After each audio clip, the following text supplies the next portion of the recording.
Hello, my name is Tom. I'm playing Satisfactory, and I'm making a video to show my progress.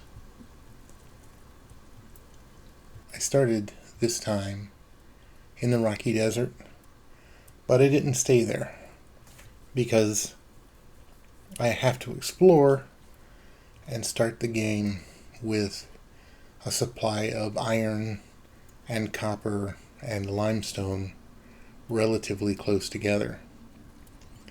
Now, in a normal game of Satisfactory, you would know that because the map is well understood. But one of the mods I'm using on this run randomizes the locations of the different ores.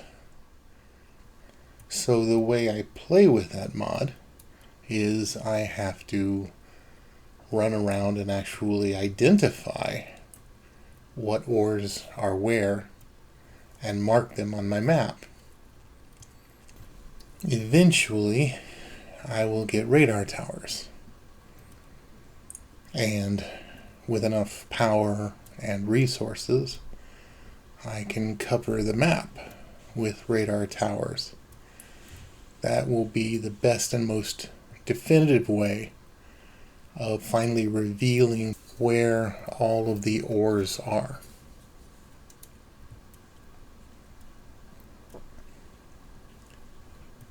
Because of the random ore location, I actually traveled quite far to find the confluence of iron and copper and limestone that I needed for a good start to the game. And I finally found it in the middle of the grassy fields. Which is why my whole stage 1 is in the grassy fields. I have played Satisfactory several times before, won it once. And this time I wanted to focus on the aesthetics of my building, at least making sure that my factories have walls and roofs. I also chose other options for this playthrough to adjust the game to the kind of game that I want to play. Number one, I set the monsters to passive. I understand the monsters and their challenge, and there's a certain amount of fun in that, but once I played Satisfactory for the first time, I recognized that I personally was there to build and to create and not to attack or defend. So it's a big kudos to Coffee Stain, the developers, that they let me adjust the game to how I like it. Also, there are certain resources in the game that I can dupe.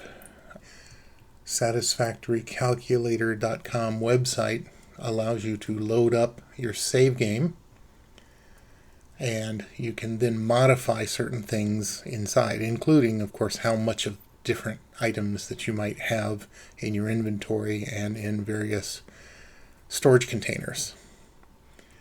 With that, I could dupe as many of the Summer Sloops and Mercer Spheres and Power Shards as I wanted, to again tune the gameplay how I wanted it.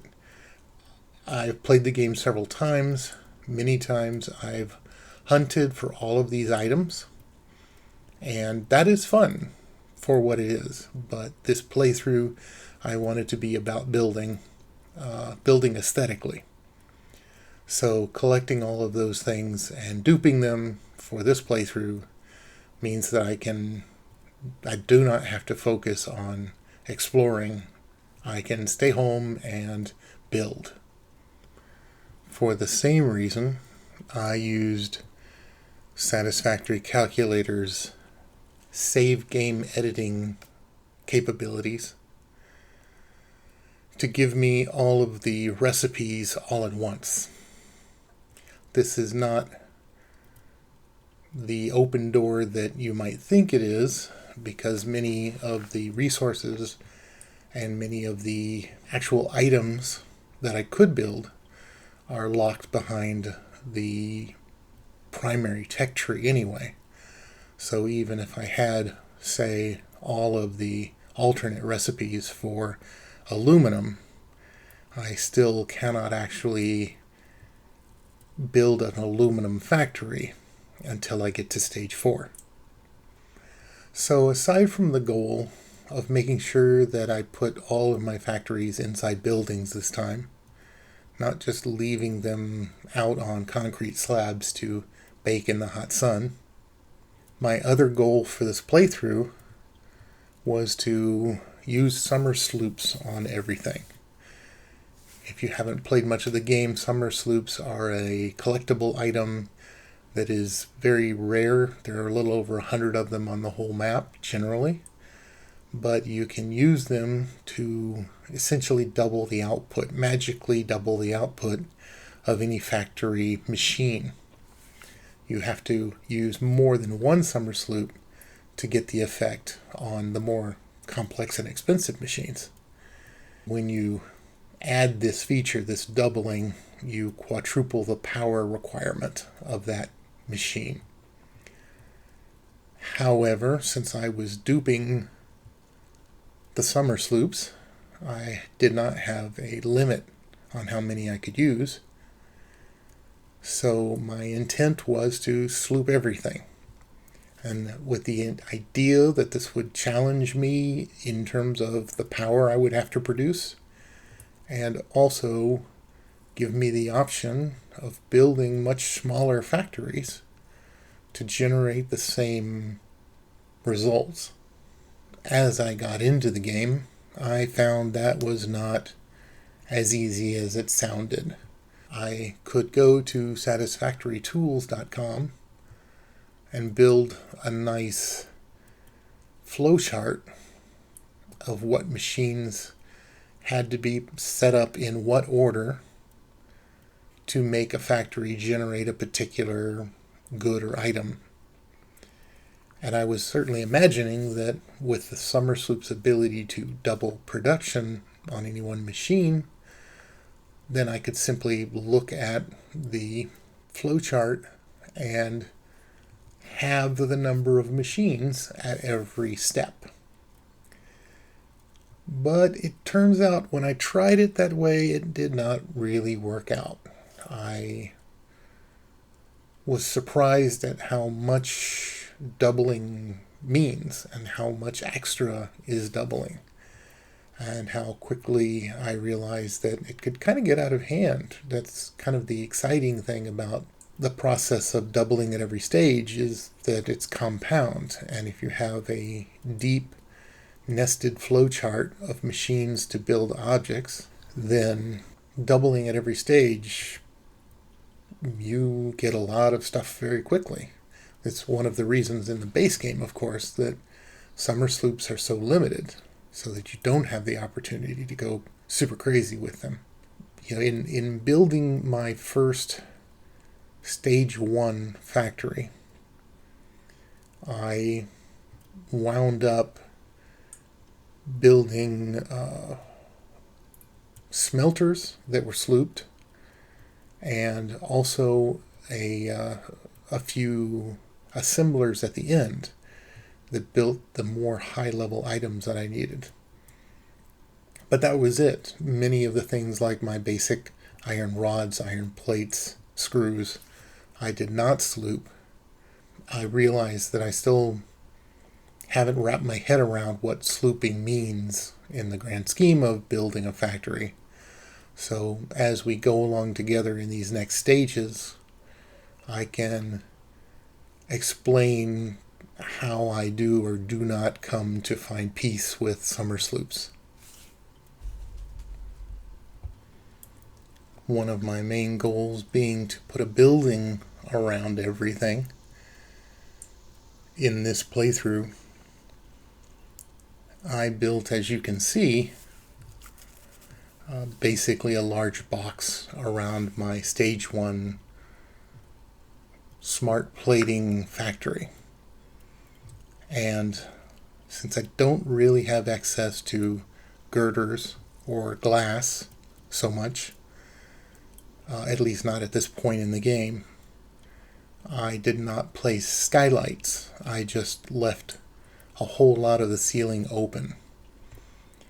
This was kind of a problem initially because I thought that on the second floor of my main factory, I would move my factory hub and my MAM and my crafting bench, and also maybe move the space elevator. As it turns out, there was a better, flatter roof that was enough on top of my bioburner power plant. I had to extend the ceiling of the power plant somewhat, but then I was able to get the space elevator and my hub and outbuildings on the same platform. Often what I like to do on these playthroughs is put my hub in a central and highly raised area that gives me a commanding view of the rest of my factories, or at least some of them. And then underneath it, build transportation, which usually in my playthroughs means trains, hypertube cannons. But of course, trains and hypertube cannons come up in Stage 2 and Stage 3. I tried to add supports and other elements to the building that I placed my main smart plate factory and my biofuel power plant in. But I have to say I'm a programmer, not an architect. So what I create aesthetically will be what it is. I'm not going to claim that my playthrough will be the prettiest in the whole wide world. I have mentioned that we're starting out in Phase 1. And in Phase 1, the challenge is to create 50 smart plating units, which I set out to do.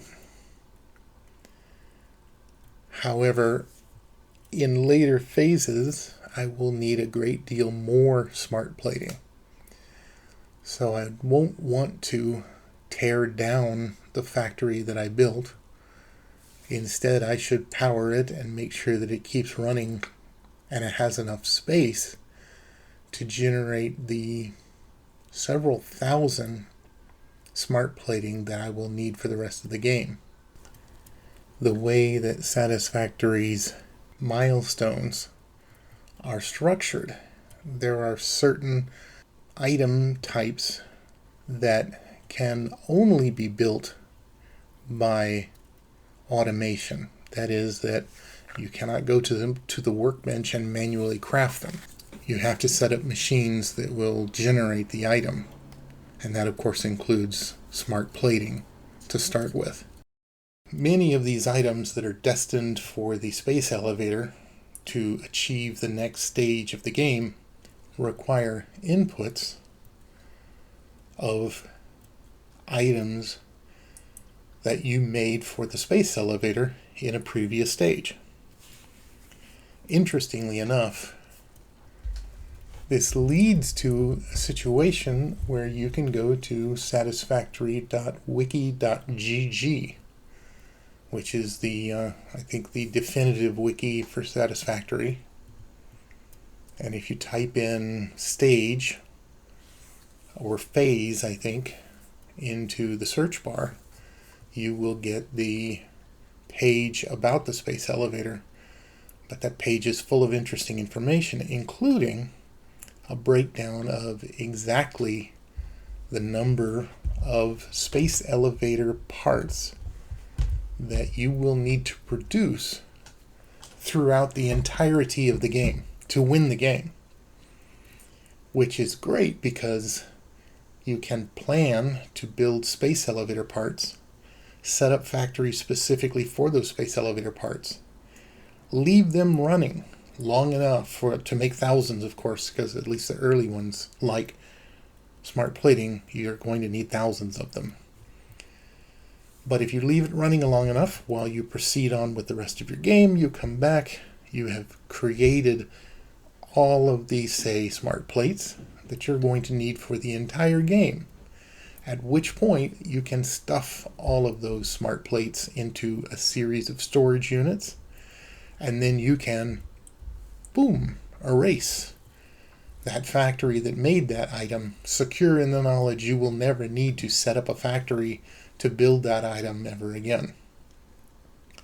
Now that doesn't work for every item, of course, because there are many items that you need to build bridges and radar towers and power generators and things that you're going to build yourself and that you might need more of than you thought you would. But for the very specific subset of parts that are specifically space elevator parts, there's a nice table in the wiki showing you exactly how many you need to make, and you don't need to make any more. Which means that once you build enough of them, then you just keep them around and you shuffle them around to where they're needed, and you use them as needed. I think it's pretty brilliant. So here we are. We have our 50 smart plating and our space elevator, and we are ready to go through the process of reaching phase 2. I will finish phase 1 to finish this video, and every video I make in this set of videos will end as I move to the next stage. Of course, there are 5 stages in the game to win, so I believe this will be the first of 5 videos. And I hope you'll join me for the rest of them, and I hope if I did not say anything incredibly interesting, at least I could help you get to sleep. Thanks for watching.